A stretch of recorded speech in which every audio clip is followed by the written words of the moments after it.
its descent, whitewashed walls shine modestly forth. Over a deep black part of the stream, not far from the church, was formerly thrown a wooden bridge and road that led to it, and the bridge itself were thickly shaded by overhanging trees, which cast a gloom about it, even in the daytime, but occasioned a fearful darkness at night. Such was one of the favorite haunts of the Headless Horseman, and the place where he most frequently encountered.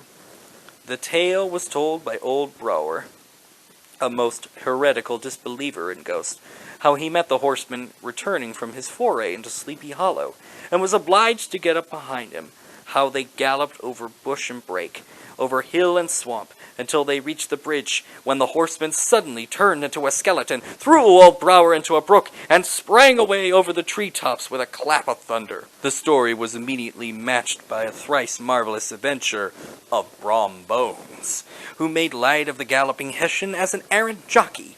He affirmed that on returning one night from the neighboring village, he had been overrun by this midnight trooper, that he had offered to race him for a bowl of punch, and should have won it too. But just as they came to the church bridge, the Hessian bolted and vanished in a flash of fire. All these tales told in that drowsy undertone by which men talk in the dark, the countenance of the listeners only now and then receiving a casual gleam from the glare of a pipe, sank deep in the mind of Ichabod. The revel now gradually broke up. The old farmers gathered together their families in their wagons, and were headed for some time rattling among the hollow roads, and over the distant hills. Ichabod only lingered behind, according to the custom of country lovers, to have a tete-a-tete with the heiress, fully convinced that he was now on the high road to success. What passed at this interview I will not pretend to say, for in fact I do not know. Something, however, I fear me, must have gone wrong, for he certainly sallied forth, after no very great interval, with an air quite desolate and chapfallen. He went straight to the stable, and with several hearty chuffs and kicks, roused his steed most uncourteously from the comfortable quarters in which he was soundly sleeping. It was the very witching time of night that Ichabod, heavy-hearted and crestfallen, pursued his travels homewards, along the sides of the lofty hills which rise above Tarrytown, and which he had traversed so cheerily in the afternoon. In the dead hush of midnight, all the stories of ghosts and goblins that he had heard in the afternoon now came crowding upon his recollection.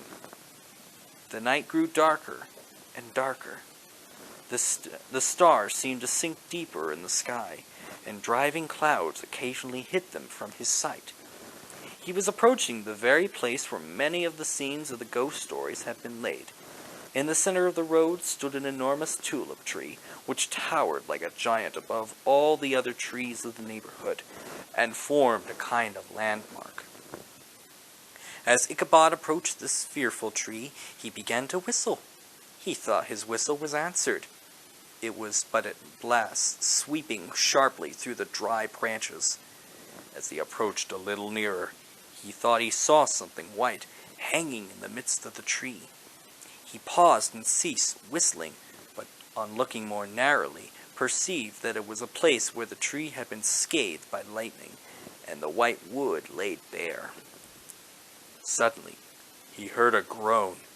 His teeth chattered, and his knees smote against the saddle. It was but the rubbing of one huge bough upon another, as they swayed about by the breeze. About 200 yards from the tree, a small brook crossed the road, and ran into a marshy and thickly wooded glen, known by the name of Welly Swamp. A few rough logs, laid side by side, served for a bridge. As he approached the stream, his heart began to thump. He summoned up, however, all his resolution, gave his horse a half-score of kicks in the ribs, and attempted to dash briskly across the bridge. But instead of starting forward, the perverse old animal plunged to the opposite side of the road into a thicket of brambles and alder bushes. The schoolmaster now bestowed both whip and heel upon the straddling ribs of old Gunpowder, who dashed forward, snuffing and snorting, but came to a stand just by the bridge. with a suddenness that had nearly sent his rider sprawling over his head. Just at this moment, in the dark shadow of the groove, on the margin of the brook, he beheld something huge, misshapen, and towering. It stirred not, but seemed gathered up the gloom, like some gigantic monster ready to spring upon the traveler. The hair of the affrighted pedagogue rose upon his head with terror. What was to be done? To turn and fly was now too late, and besides, what chance was there of escaping ghost or goblin which could ride upon the wings of the wind? Summoning up a show of courage, he demanded in stammering accents, "Who are you?" He received no reply. He repeated his demand in a still more agitated voice. Still, there was no answer. One more he cudgeled the sides of the inflexible gunpowder, and shutting his eyes, broke forth with involuntary fervor into a psalm tune. Just then, the shadowy object of alarm pulled itself into motion, and with a scramble and bound stood at once in the middle of the road. Though the night was dark and dismal, yet the form of the unknown might now in some degree be ascertained. He appeared to be a horseman of a large dimension, and mounted on a black horse of powerful frame. He made no offer of molestation or sociability, but kept aloof on one side of the road, jogging along the blind side of old Gunpowder, who had now got over his fright and waywardness. Ichabod quickened his steed in hopes of leaving him behind. The stranger, however, quickened his horse to an equal pace. Ichabod pulled up and fell into a walk, thinking to lag behind. The other did the same. He began to sink within him. His parched tongue clove to the roof of his mouth. There was something in the moody and dogged silence of this pertinacious companion that was mysteriously and appalling. It was soon fearfully accounted for. On mounting a rising ground, which brought the figure of his fellow traveler in relief against the sky, gigantic in height and muffled in a cloak. Ichabod was horror-struck on perceiving that he was headless. But his horror was still more increased on observing that the head, which should have rested on his shoulders, was carried before him on the pommel of his saddle. His terror rose to desperation. He rained a shower of kicks and blows upon Gunpowder, hoping by a sudden movement to give his companion the slip.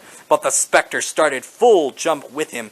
Away then they dashed through thick and thin, stones flying and sparks flashing at every bound. Ichabod's flimsy garments fluttered in the air as he stretched his long, lank body away over the horse's head in the eagerness of his flight.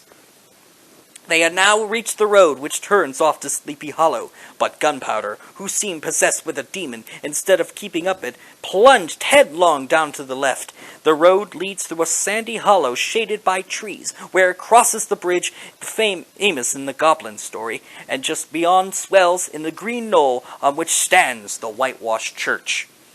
As yet the panic of the steed had given his unskilful rider an apparent advantage in the chase, but just had got halfway through the hollow, the girths of the saddle gave way, and he felt it slipping from under him. He seized it by the pommel and endeavored to hold it firm, but in vain, and had just time to save himself by clasping old Gunpowder round the neck, when the saddle fell to the earth, and he heard it trampled underfoot by his pursuer. For a moment the terror of Hans von Ripper's wrath passed across his mind, for it was his Sunday saddle. But this was no time for petty fears. The goblin was hard on his haunches, and he had much ado to maintain his seat, sometimes slipping to one side, sometimes on another, and sometimes jolted to the high ridge of the horse's backbone with a violence that he verily feared would cleave him asunder. As opening the trees now cheered him with the hopes that the church bridge was at hand, the waving reflection of a silver star in the bosom of the brook told him that he was not mistaken. He saw the walls of the church dimly glaring under the trees beyond. He recollected the place where Brombone's ghostly competitor had disappeared. If I can reach that bridge, thought Ichabod, I am safe. Just then he heard the black steed panting and blowing close behind him. He even fancied that he felt his hot breath. Another convulsive kick in the ribs, and old Gunpowder sprang upon the bridge. He thundered over the resounding planks. He gained the opposite side, and now Ichabod cast a look behind to see if his pursuer should vanish, according to the rule, in a flash of fire and brimstone. Just then he saw the goblin rising in his stirrups, and in the very act of hurling his head at him. Ichabod endeavored to dodge the horrible missile, but too late.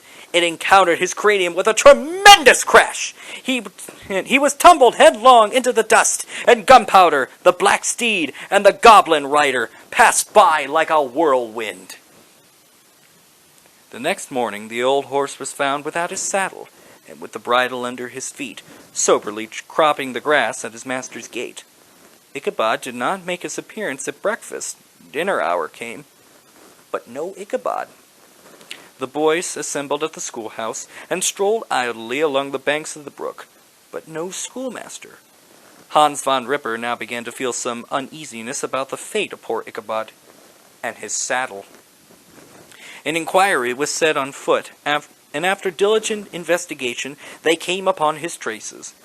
In one part of the road leading to the church was found the saddle trampled in the dirt, the tracks of horses' hooves deeply dented in the road, and evidently at furious speed, were traced to the bridge, beyond which, on the bank of a broad part of the brook, where the water ran deep and black, was found the hat of the unfortunate Ichabod, and close beside it, a shattered pumpkin.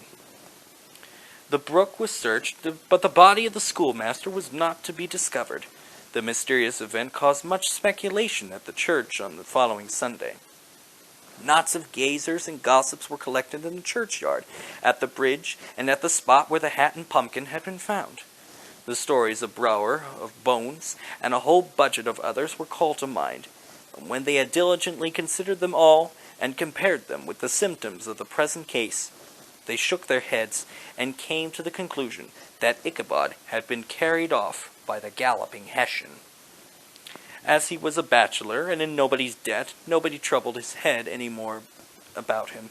The school was removed to a different quarter of the hollow, and another pedagogue reigned in his stead. It is true, an old farmer, who had been down to New York on visits several years and after, and from whom the account of the ghostly adventure was received, brought home the intelligence that Ichabod Crane was still alive, that he had left the neighborhood partly through fear of the goblin and Hans von Ripper, and partly in the mortification at having been suddenly dismissed by the heiress, that he had changed his quarters to a distant part of the country, had kept school and studied law at the time. He had been admitted to the bar, turned politician, electioneered, written for the newspapers, and finally had been made a justice of the 10-pound court.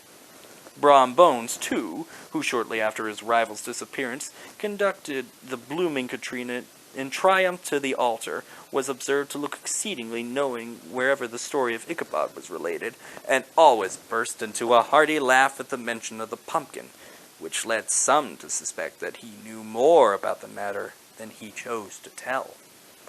The old country wives, however, who are the best judges of these matters, maintain to this day that Ichabod was spirited away by supernatural means, and it was a favorite story often told about the neighborhood around the winter evening fire.